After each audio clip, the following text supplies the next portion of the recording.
Greetings, Japan fans. In today's show, we are going to be looking at change agents.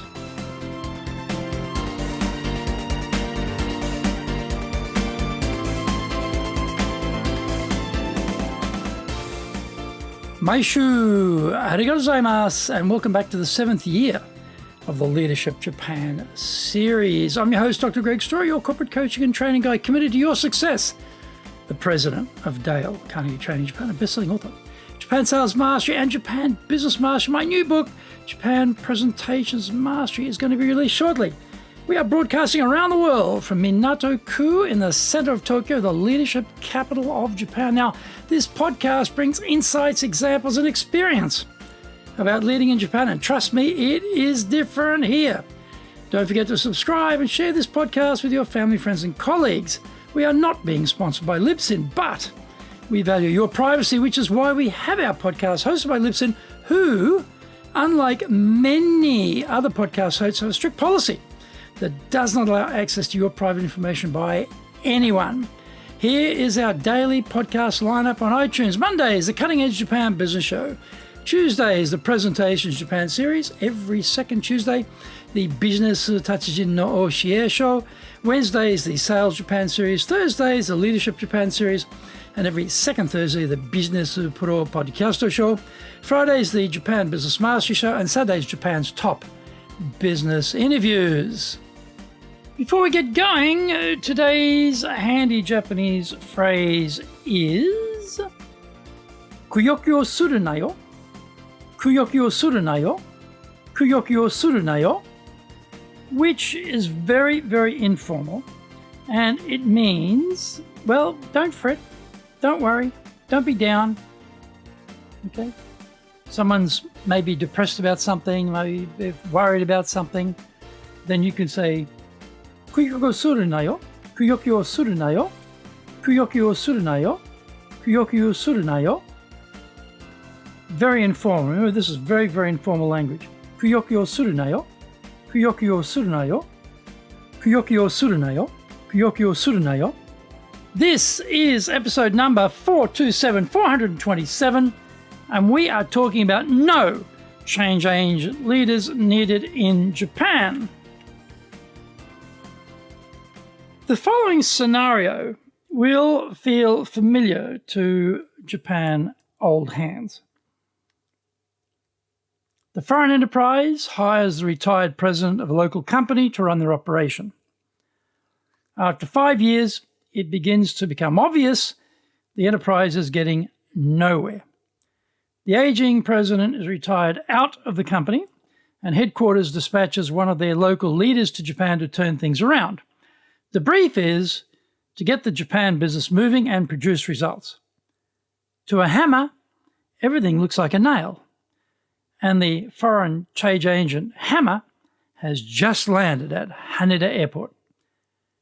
Things don't look right to the Hammer. The way of working isn't the same as back home. There seems to be plenty of institutionalized inefficiencies. After some perfunctory meetings at direct reports, the orders start to flow from the Hammer. Weeks go by, and then the Hammer notices things which should be happening are not happening. Thinking back, there was no resistance to the Hammer's directives at the department's heads meeting. Everyone got their marching orders and knew what they needed to do to get cracking on. But they are not cracking on. In fact, they're not doing what they should be doing. When the Hammer starts questioning direct reports on why there is no sign of any progress, the excuses, complaints, and assorted problems come tumbling out. The Hammer starts thinking about replacing his direct reports with people who will be more compliant to his will. All the while, his boss back at headquarters wants to know why, given the Hammer has been there 3 months, nothing has improved as yet. What are you doing over there? We expect results. None of this makes sense. He was a successful change agent back in the home territory, able to turn teams around and get the revenues flowing. After all, that is why he was picked for this job in the first place. He had a track record as a change agent. As the hammer starts to eliminate people who won't toe the line, an unexpected turn of events occurs.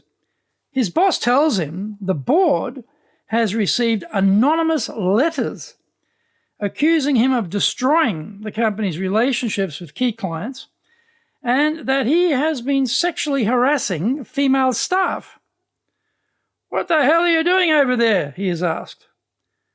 This type of conversation is guaranteed to drain the blood from your face, weaken you at the knees, and generate heart palpitations. Welcome to Japan, hammer! Find out more when we come back from the break.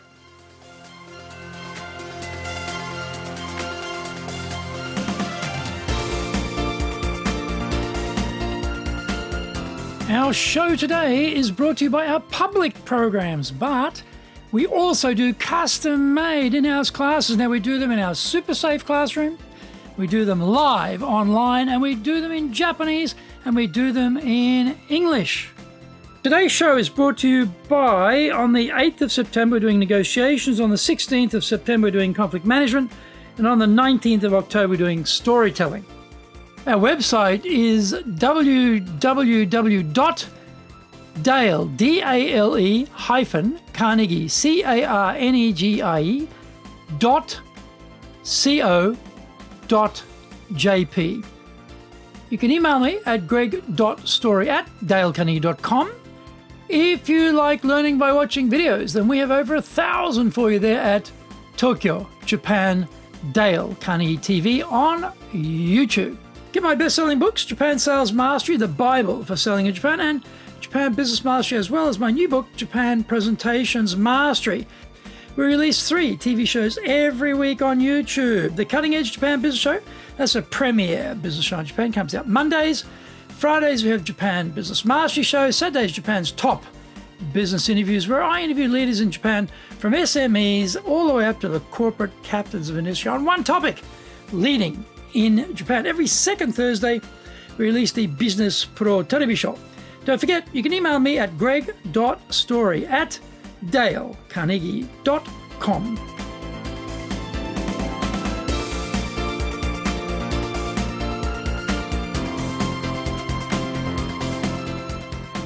Welcome back. Just to place this scenario in context, imagine if a Japanese leader was sent to your branch as your boss and could only really communicate with the few Japanese speakers there. He can't read or write in the local language. He has no knowledge of the business locally, doesn't understand the customers, and is constantly pushing hard for changes.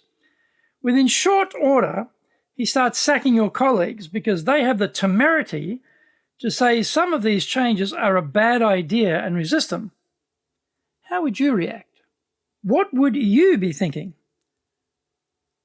What would be the water cooler discussions vibe? Okay, back to the scenario. Good talent starts heading for the exits. They can see the train wreck coming, so they decide to jump out, and because they are good, they have options. The mediocre and the hopeless have no options, so they stay. The new policies upset clients, and business starts to get lost.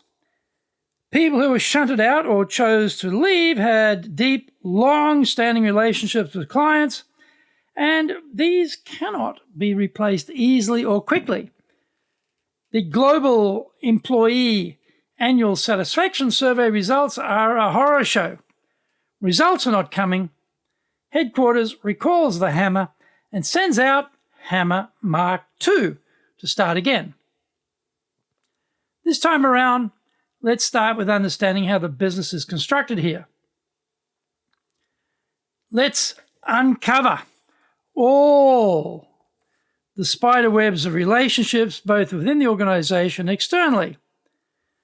Use your relationship with headquarters to get the resources or localization requests met. Look for some quick wins for the teams. Before you even get on the plane for Nippon, Get some strong air cover at headquarters to allow you to not make the mistakes of your recently departed predecessor. Start seriously studying Japanese language, culture, history, and business. Talk to the old-timers here who have seen your like before on how to avoid another train wreck. Hasten slowly, but do hasten with changes that will make things better here without blowing up the operation or yourself. Conscript influences from within the system to support the needed changes. But most of all, really listen. Try to find out why things are being done the way they are before slashing and burning processes and systems. This scenario has been played out so many times, and each generation discovers it anew for itself. Foreign business leaders come and go, but the Japanese market is still here, big, powerful, and rich. So, try and be the foreign leader who is a builder rather than a wrecker.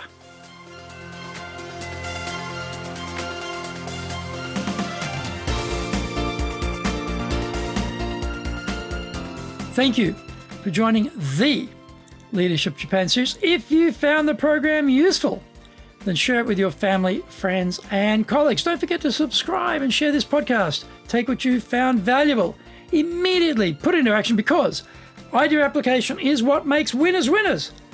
Be one of them. Remember, I'm your corporate coaching and training guy in your corner, committed to your success here in Nippon.